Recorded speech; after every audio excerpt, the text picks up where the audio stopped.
Queremos agradecer a la iglesia Shaddai y a su pastor que nos haya cedido, que nos haya prestado este lugar para estar con ustedes. Para nosotros realmente una bendición muy grande conocer nuestros hermanos en Cristo, que a pesar de la distancia, a pesar de que nos separan miles de kilómetros, en el Espíritu somos uno en Cristo Jesús. Nosotros venimos de la vieja Europa, del lugar donde salió el Evangelio hace centenares de años. Y salieron de Europa, desde Alemania, desde Inglaterra, desde Irlanda, desde muchos países de Europa, incluido Suiza también, misioneros que fueron por todas partes del mundo llevando el Evangelio. Nosotros que tenemos un idioma en común, que es uno de los idiomas más hablados del mundo después del chino y probablemente también del inglés, tenemos una Biblia que nos une, porque cuando la leemos en el idioma materno, en el idioma que hemos aprendido prácticamente desde nuestra infancia. Y siempre le estaremos tremendamente agradecidos a aquellos hombres que jugándose la vida y en algunos casos dieron su vida para que nosotros tuviéramos en el día de hoy la palabra de Dios en nuestro idioma. Hoy en día es normal que en cualquier casa de cualquier creyente puedan haber 2, 3, 4, 5 o más Biblias, ¿verdad? Si ustedes, por ejemplo, observan los devocionales, y creo que aquí hay alguna gente que ve los devocionales, siempre verán a mis espaldas, en la parte más arriba de la estantería, un montón de Biblias, ¿verdad? Y es que es normal tener hoy en día Biblias en nuestras casas, diferentes versiones, diferentes tamaños, ¿verdad? Y hay tantas que ya uno ya no sabe ni cuál comprar, que si la Biblia de la plenitud, la Biblia del varón, la Biblia de la mujer, la Biblia de este, la Biblia del otro. Y es una bendición el poder tener la palabra de Dios en nuestras manos, en nuestro propio idioma. Pero antaño, no hace mucho tiempo, era un delito, era condenado bajo pena de muerte. Y muchos hermanos nuestros dieron su vida para que pudiéramos tener la palabra de Dios en nuestro propio idioma. Y no tuviéramos que recurrir a sueños, ni a visiones, ni a mí me parece, yo siento, yo creo, sino qué es lo que dice nuestro Dios. Leyendo la palabra de Dios, vamos a descubrir la esencia de Dios. ¿Cómo es? ¿Qué siente? ¿Qué quiere? ¿Qué le molesta? ¿Qué le agrada? La primera letra de la Biblia que aparece en el libro del Génesis en hebreo es una letra que se llama la letra Bet, que es una letra que significa casa. Es una letra que son 4 preposiciones. No se puede traducir las 4 preposiciones al mismo tiempo. Casidoro de Reina tuvo que escoger una, en, pero podía ser entre, o otra más, ¿verdad? Y la última letra de lo que conocemos como la ley, que es el libro de Deuteronomio, que se ha leído esta tarde una pequeña porción, es la letra Lamed. Si ustedes juntan esa primera letra del Génesis y la última letra del libro de Deuteronomio, juntamos o hacemos la palabra Lev. ¿Y saben lo que significa Lev? Corazón. Cuando usted lee la palabra de Dios, usted se mete y descubre el corazón de su Dios. No hay nada peor que conocer poco de nuestro Dios y de su palabra. Por eso el énfasis prioritario que le damos a la gente que se ha convertido en este tiempo es que desarrollen su comunión diaria y personal con el Señor. A través de su palabra usted puede conocer las intenciones del corazón de Dios. Y hay muchos ejemplos, no voy a hablar de esto en esta tarde, esto es simplemente una pequeña introducción. Cuando tengan que irse me avisan, porque yo cuando empiezo tengo un problema y es que no sé cuándo terminar. Pero como tengo 8 horas de diferencia, me imagino que estoy en España y juego con un margen de 8 horas, ¿no? Así que discúlpenme si me extiendo demasiado. Pero tenemos casos en la Biblia de personas que nunca, jamás, nunca leyeron la Biblia. Nunca. No fueron nunca a un culto, no tuvieron un pastor, no iban a la escuela dominical de niños, nunca fueron a ningún campamento cristiano. Pero ellos conocían la esencia de Dios. Por ejemplo, tenemos al joven José. Yo veo que hay jóvenes en esta tarde aquí. Y fíjense que cuando José fue vendido por sus propios hermanos y apareció y dio con sus huesos en Egipto y posteriormente en la cárcel, él nunca había leído la Biblia, no se había escrito ni una letra de la Biblia. Todavía a Moisés faltaban cientos de años para que naciera. Pero cuando a él lo compra un señor llamado Potifar, ¿se acuerdan? Es curioso, ¿no? Para los hermanos era un peligro, para Potifar era una bendición. Qué cosas tan extrañas a veces aparecen en la vida, ¿verdad? Pues dice la Biblia que la esposa de Potifar se enamoró de él y quería mantener relaciones con él. Y entonces él le dijo, ¿cómo voy yo a pecar contra mi Dios? ¿Cómo sabía él que eso era pecado? ¿Dónde estaba escrito? No estaba escrito en ninguna parte, pero él tenía comunión y relación con el Señor. Y cuando tú tienes comunión y relación con el Señor, tú conoces el corazón de tu Dios, ¿sí o no? Él no necesitaba leer la Biblia. Cuando el Señor le dijo a Abraham, sal de tu tierra y de tu parentela, él no dijo, ¿me habré inventado esta voz? ¿Será producto de mi imaginación? No le voy a hacer caso a esta voz. Él sabía que era Dios el que lo estaba llamando. Y lo dejó todo, dice la Biblia, sin saber a dónde iba. Tiempo más tarde, cuando tiene un hijo, la Biblia dice que el Señor le pide en sacrificio a su hijo. Y él podía haber dicho, Señor, ¿me lo prometiste? ¿Me lo diste? Y ahora me lo pides en sacrificio. No puede ser la voz de Dios. Dios nunca le ha pedido a nadie el sacrificio de un hijo. Pero él no cuestionó a Dios. Él caminó 3 días sin parar desde Beersheba, al sur de Israel, hasta Jerusalén, el monte Moriah, para sacrificar a su hijo. Porque él sabía que el Dios que lo había llamado de Ur de los Caldeos para ir a la tierra prometida, era el mismo Dios que ahora le estaba pidiendo a su hijo que lo sacrificara sobre un altar en el monte Moriah. ¿Cómo lo sabía? Por la comunión, por la relación que tenía con el Señor. Por eso, hermanos queridos, si algo tenemos que mantener y desarrollar hoy en día más que nunca, es nuestra comunión y nuestra relación con el Señor, porque es lo único que nos va a mantener firmes en estos tiempos difíciles y peligrosos en los cuales nos ha tocado vivir. Amén, hermanos. Amén. Pablo le decía a Timoteo, ocúpate en la lectura. Ocúpate en la lectura. Y fíjate que estando en la cárcel, él le decía, tráeme los libros, tráeme los pergaminos, sabiendo que está a punto de morir y de entregar su vida por Cristo. Él todavía tenía anhelos de prepararse, de instruirse, de tener material para poder seguir preparándose como siervo del Señor. No hay nada peor que un cristiano ignorante. Por eso pasa lo que pasa. Por eso muchas veces han entrado en la iglesia doctrinas de hombres, mandamientos de hombres, modas, métodos, que aparentemente vienen de parte del Señor, pero que después lo único que traen son divisiones internas, problemas y confusión a las iglesias. Por eso, escudriñar las Escrituras, porque ellas son las que dan testimonio de nuestro Señor Jesucristo. Amén, hermanos. Bueno, vamos a leer la palabra del Señor en esta tarde. No sé si la han traído, si no, no se preocupen. Yo quisiera leerles en esta tarde una historia muy bonita, una historia muy interesante de un hombre que se encuentra en el Evangelio de Lucas, capítulo 19. Evangelio según San Lucas, por favor, el capítulo 19, a partir del versículo 1 en adelante. Es la famosa y hermosa historia de Jesús y Zaqueo. Un poquito de agua tienen por ahí. Aquí, ahí está. Ok, gracias. Gracias. Lucas capítulo 19, versículo 1, dice así. Habiendo entrado Jesús en Jericó, iba pasando por la ciudad. Y sucedió que un varón llamado Zaqueo, que era el jefe de los publicanos y rico, procuraba ver quién era Jesús, pero no podía. No podía a causa de la multitud, pues era pequeño de estatura. Corriendo delante, subió a un árbol sicómoro para verle, porque había de pasar por allí. Cuando Jesús llegó a aquel lugar, mirando hacia arriba, le vio y le dijo, Zaqueo, date prisa, desciende, porque hoy es necesario que yo pose en tu casa.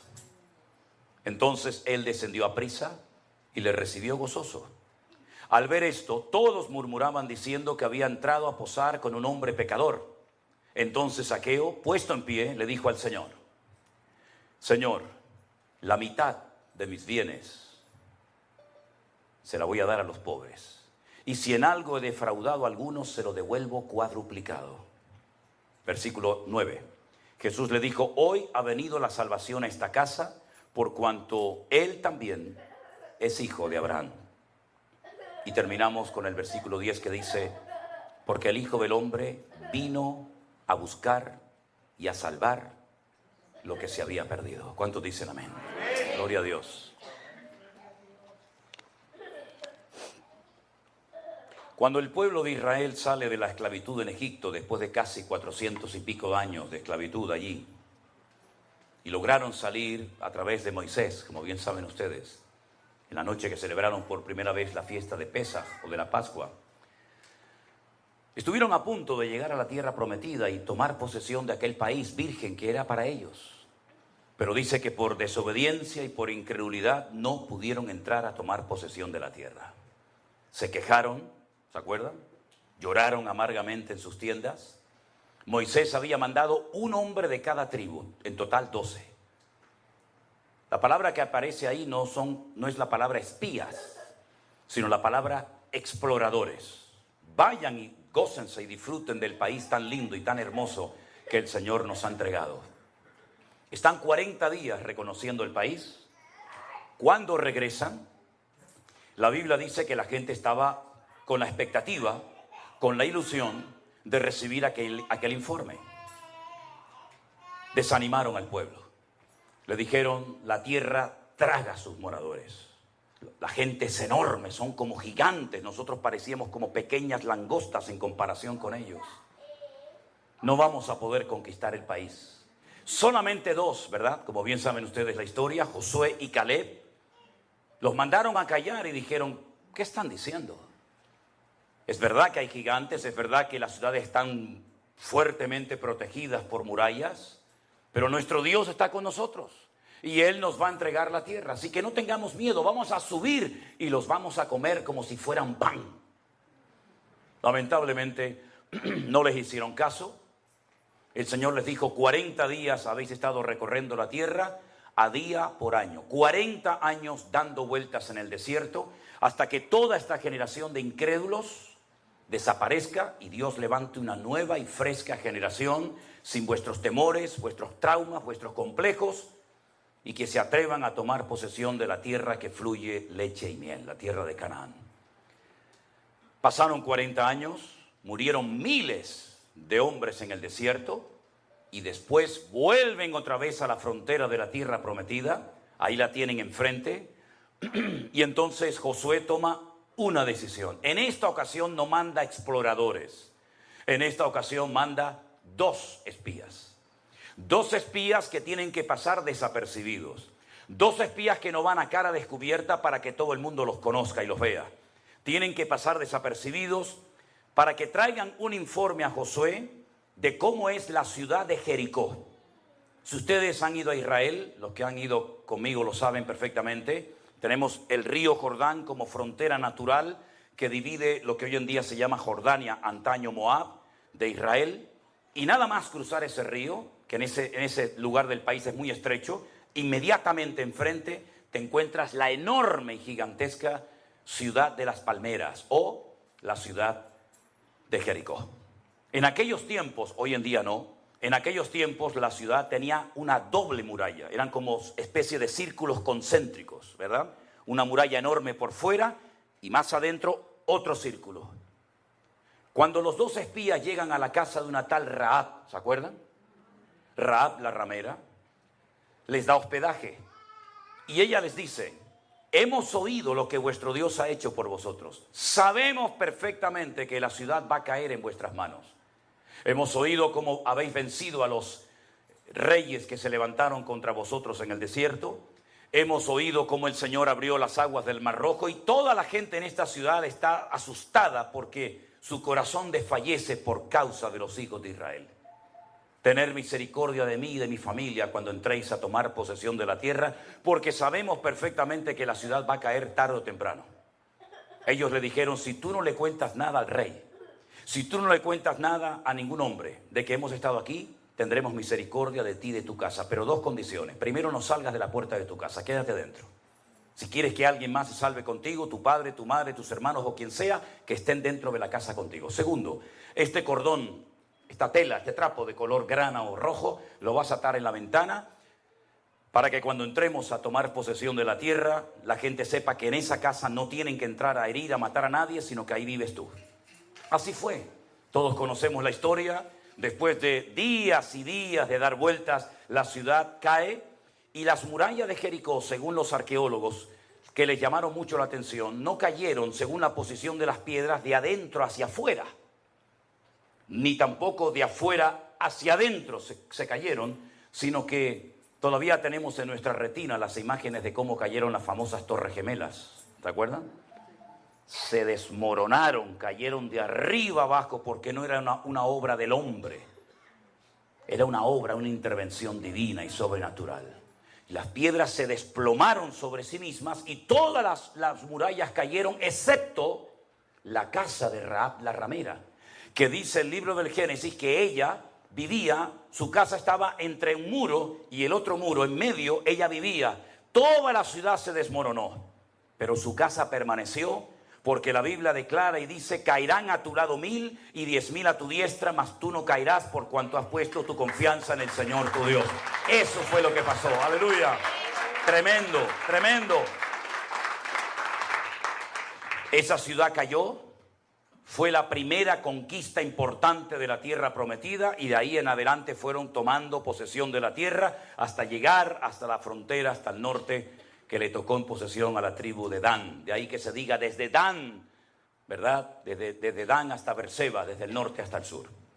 En esta ciudad, que fue conquistada no por una estrategia humana, no por un método humano, sino por la voluntad y el poder de Dios, es donde el Señor Jesucristo se encuentra ahora. Este pasaje de Lucas capítulo 19 acontece en la ciudad de Jericó. Y es en la ciudad de Jericó donde hay un pequeño hombre de una estatura muy, muy pequeña, llamado Zaqueo, que es el jefe de todos los publicanos y además un hombre tremendamente rico. Los publicanos en aquella época eran personas odiadas. Nadie quería tener contacto y comunión con los publicanos. Ellos no eran romanos. Los publicanos no eran extranjeros, por lo menos en Israel. Eran judíos que se pasaron al bando contrario, al bando del enemigo, y se encargaban de recaudar los impuestos para el enemigo, y al mismo tiempo se llenaban los bolsillos. Y por eso se enriquecían de una manera injusta. Este es el jefe de todos ellos. Uno de los peores insultos que se te podía decir en aquella época a un hombre era llamarte publicano, que es lo mismo que traidor. Traidor. Recaudando, sacando el dinero, robándonos el dinero, nuestros ahorros, nuestros recursos, para dárselos al imperio romano, al enemigo. El Señor Jesucristo llega a la ciudad de Jericó porque fue conquistada milagrosamente por el poder de Dios, y este hombre lo quiere ver, pero dice la Biblia que es muy pequeño de estatura. No lo puede ver, no se desanima, no se deprima, no dice, bueno, total, ¿qué más da? Sino que sale corriendo, se sube a un árbol sicómoro. De hecho, el árbol sicómoro más famoso de Israel justamente está en Jericó. Los turistas van y se sacan fotografías al lado de un árbol sicómoro. ¿Y qué es un árbol sicómoro? Ustedes saben que para trepar, para subir a un árbol, a veces uno tiene que poner una escalera, porque las ramas están muy altas, pero el árbol sicómoro no. El árbol sicómoro es muy fácil treparlo, es como si fuera una escalera, porque las ramas empiezan desde abajo, así. Y entonces usted va pisando la primera rama, la segunda, la tercera, y enseguida se ponen en 4, 5, 6, 7 metros muy fácilmente, porque las ramas son muy anchas, muy fuertes, y empiezan desde el suelo. Y eso fue lo que hizo Zaqueo. Trepa a lo alto del árbol sicómoro para ver el rostro, para conocer al Señor Jesucristo, que ya en aquellos tiempos era muy famoso, porque él se dirigía a Jerusalén. No se olviden, el camino que va de Jericó hasta Jerusalén son 35 kilómetros. Era el camino por el que iban los sacerdotes. Los sacerdotes vivían en Jericó, y cuando les tocaba subir a Jerusalén una semana a ministrar, salían por ese camino, llegaban a Jerusalén, y a la semana volvían a su casa y subía otro turno de sacerdotes. Se conocía como el camino de la sangre, porque la gente sabía que los peregrinos iban con sus diezmos, con sus ofrendas, con sus aportaciones a la casa de Dios, y entonces los ladrones se apostaban en el camino para asaltearlos. La famosa historia del samaritano, ¿se acuerdan? El buen samaritano, ¿dónde se lleva a cabo? Ese hombre que es herido, que casi lo matan, en el camino que desciende de Jerusalén hasta Jericó. Zaqueo lo que hace es que está esperando pacientemente para ver el rostro del Señor Jesucristo, y para sorpresa de él, Jesús nos sigue de largo sino que se detiene al pie del árbol y le dice, Zaqueo. Fijaros que lo llamó por su propio nombre. Es que nuestro Dios conoce absolutamente todo. No le tuvo que decir, ¿qué haces allá arriba? ¿Cómo te llamas? ¿Cuánto tiempo llevas allá arriba? Es que lo que nadie sabe y conoce en esta vida, nuestro Dios lo conoce perfectamente. Él nos conoce desde el vientre de nuestra madre. Él sabía que tú ibas a nacer. No es casualidad que tú hayas nacido. Se quedaron millones de futuros o de posibles hermanos nuestros por el camino. Se quedaron por el camino millones de niñas como tú, pero no llegaron a la meta. Pero el Señor permitió que tú llegaras a la meta. Y cuando eras así una cabecita prácticamente que hay que mirarla por un microscopio, tú llegaste porque el Señor te diseñó desde el vientre de tu madre para que tú vivieras de gloria en gloria, de victoria en victoria y de bendición en bendición. No es casualidad que hayas nacido, al contrario, hay un propósito, hay una razón de ser. Si cuando no eras nada sin Cristo llegaste el primero a la meta, imagínate ahora que el Señor está contigo como poderoso gigante. Nadie te podrá hacer frente en todos los días de tu vida. ¿Cuántos dicen amén? El Señor Jesucristo le dice, baja, baja, baja, Zaqueo, ven. Yo hoy quiero comer en tu casa. Claro, para muchos fue un escándalo, porque hay personas, cristianas evangélicas también, que ya creen que lo saben todo. Tienen sus esquemas. Esto está bien hacerlo en la iglesia, pero esto no. Porque te educaron, te criaron como que tú eres el que controlas. Tú eres el que sabes. Y entonces, en cuanto se sale el programa del protocolo o del horario, o el predicador no sé qué, o el músico, enseguida nos ponemos nerviosos. Y por eso muchas personas en la época del Señor Jesucristo se ponían nerviosos cuando, por ejemplo, veían que iba a entrar a la casa de un publicano, de un traidor. Porque no les cabía en la cabeza que el Señor, si era tan santo y tan sabio, entrara a comer a casa de un pecador. Pero ¿para qué vino el Señor Jesucristo a este mundo, mi hermano? ¿Para darle una palmadita en la espalda a los religiosos y que sigan con su fariseísmo y con su hipocresía? ¿O Él vino a buscar y a salvar lo que se había perdido? Porque es muy fácil ser cristiano aquí adentro. Pero es que yo he visto un montón de gente durmiendo ahí en la vereda de esta calle, que de alguna manera habrá que ir a alcanzarlos para Cristo, o por lo menos evangelizarlos en algún momento. Pero no le lleve una Biblia a un muchacho que está enganchado a la droga, a la heroína, a la cocaína, al crack, que está pasando frío, hambre. No le lleve una Biblia porque no le va a servir de nada.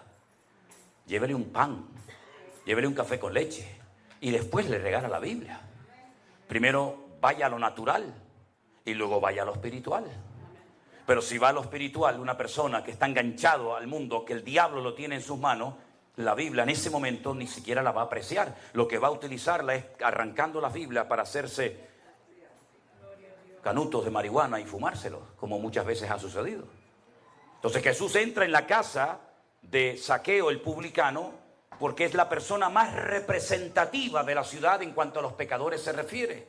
Ahora, fíjese qué interesante, ocurren cosas que si usted no conoce un poquito la ley del Antiguo Testamento le van a resultar sorprendentes. Jesús entró en su casa, no fue solo, sino que fue con 12 hombres más, sus 12 discípulos, ¿verdad? No abre la boca en ningún momento, no dice absolutamente nada, no le reprocha a Zaqueo absolutamente nada. Nosotros a veces, algunos cristianos tienen la manía, la mala costumbre de cuando entra un pecador a la iglesia, una persona de la calle, queremos en 5 minutos cambiarle la vida. Y no lo bautizamos ahí mismo porque no hay posibilidad, si no hasta lo harían. Que si huele mal, que si lleva una virgen o un crucifijo colgado en el cuello, que si va en sandalias o descalzo. Tranquilos, la obra no la vas a hacer tú. La obra la va a hacer el Señor. Porque si la haces tú, la obra va a durar lo que dura el culto. Pero si la obra la hace el Señor, va a durar por la eternidad. Entonces,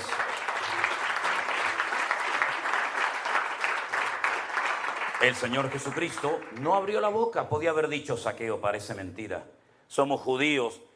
Has ido a la sinagoga desde niño. Estás circuncidado como buen judío que eres. y te has dedicado a servir al enemigo, ¿qué has hecho con tu vida? La has tirado por la borda, no abrió la boca.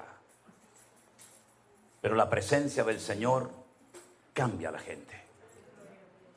Y entonces hay un momento en la comida que Zaqueo, dice versículo 8, se pone de pie. Cuando una persona en la Biblia se pone de pie, es porque va a decir algo importante. Era la forma de la época, no había micrófonos, no había megafonía. Entonces un hombre y una mujer se ponía de pie y todo el mundo guardaba silencio, porque algo importante va a decir. Él se pone en pie y dice, Señor, lo llama Señor. En hebreo hay dos palabras para la palabra Señor. Una es la palabra Baal. Sí, Baal. La del ídolo, sí, Baal. Baal significa Señor, lo que sería el Señor en minúscula para nosotros. ¿Me explico? En hebreo no existen mayúsculas y minúsculas. Baal es Señor, por eso dice que Sara llamaba a Abraham mi Señor. Baalí. Pero la otra palabra que solamente se emplea para el Señor Dios Todopoderoso es la palabra Adonai o Adoní, que es mi Señor. Y si usted lee el Nuevo Testamento en la versión hebrea, dice Adoní, mi Señor, no Baal, sino Adoní, lo está reconociendo como el Señor. Luego ya empezamos bien. Le llama Señor, lo reconoce como el Señor, lo reconoce como el Creador, lo reconoce como el amo de su vida, y entonces añade la siguiente expresión. Señor, la mitad de mis bienes se la voy a dar a los pobres, la mitad. Imagínate tú, saca cuenta de todo lo que tienes, y dice, bueno, tengo $1.000.000 en cosas. La mayoría de ustedes tienen eso, ¿no? La mitad, $500.000 se lo voy a dar a los pobres, pero es que no te lo van a devolver. Es que no lo puedes dar con intereses. Bueno, es una inversión. Les doy $500.000 y recibo a los 6 meses 700.000. No. Se lo voy a dar desinteresadamente. La mitad de mi patrimonio se lo voy a dar a los pobres. Algunos dirán,